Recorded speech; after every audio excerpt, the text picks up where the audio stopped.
मुंबईतल्या परळ भागामध्ये एक हाजी नुरानी नावाची चाळ आहे। ही ब्रिटिशकालीन चाळ आहे, मात्र आता ती होती असं म्हणावं लागेल, कारण तिला जमीनदोस्त करण्यात येणार आहे। थोड्याच दिवसांमध्ये हाजी नुरानी चाळ पाडली जाणार आहे।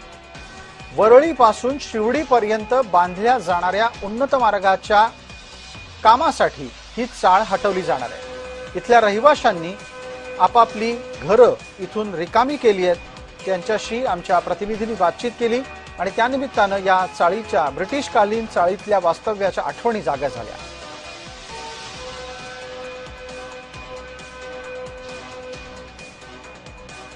परळ येथील ब्रिटिशकालीन एल्फिस्टन पुलाच्या पाडकामाला सुरुवात झाली आहे।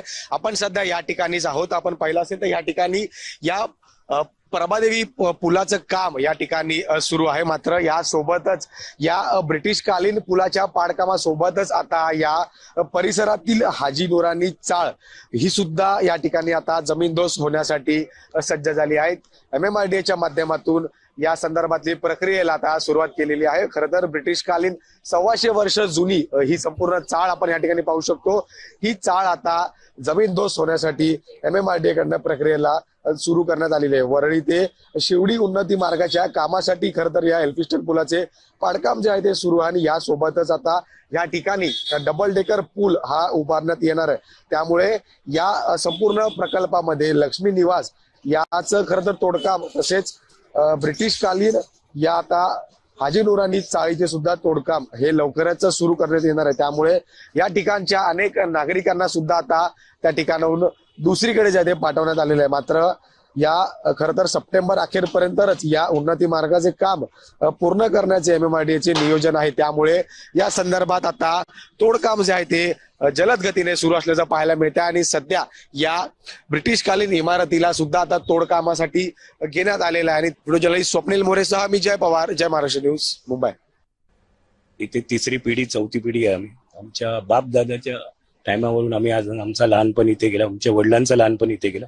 खूप इमोशनल गोष्ट आहे ही, खूप हेरिटेज मध्येच पकडा, जसं एल्फिस्टन बी हेरिटेज आहे, ही पण ब्रिटिशकालीनच पकडा। त्या टायमाला आजोबा पंजोबाच्या टायमापासून आम्ही तिथे राहत आहे आणि ती जमीन दोस्त होत आहे, आम्हाला खूप वाईट वाटतंय। मला इकडे आता 16 वर्ष झाली, आमची चौथी पिढी आहे, चौथी पाचवी पिढी आहोत। पण खूप दुःख वाटते की आमची ही बिल्डिंग आता जमीनदोस्त होणार आहे, कारण आमच्या लहान मुलांचा पण जन्म इकडेच झाला आणि आम्ही एक फॅमिली असं राहत होतं। एखादा माझा मुलगा आजारी पडला तर सर्व बिल्डिंग धावून यायची। आता आम्ही तिकडे जातोय, तिकडे सगळं प्रायव्हसी आहे, तिकडे आम्हाला काही माहिती नाही काय नाही काय, आणि सगळे एकत्र नाही आहेत, सगळे 4 लोक एका बिल्डिंग मध्ये आहेत, 4 लोक दुसऱ्या बिल्डिंग मध्ये डिवाइड झाले आहेत। तर आम्हाला खूप दुःख होतोय। तेच आम्ही इकडे क्रिकेट लहानपणी सगळे मित्र वगैरे क्रिकेट खेळायचो, ते आमचे मेमोरीज आहेत इकडे बिल्डिंग मध्ये एक साथ, म्हणजे लपाछुपी बोला काय बोला। आता सगळे डिवाइड झालेत सगळे, तर कसं तिकडे नवीन फ्रेंड्स वगैरे बनेपर्यंत थोडा वेळ, पण इकडच्या आठवणी राहणार की ते मित्र सगळे वेगळे झाले, आम्ही खेळायचो, आता सगळे एकटे एकटे पडले आहेत, मग ती आठवण राहणार।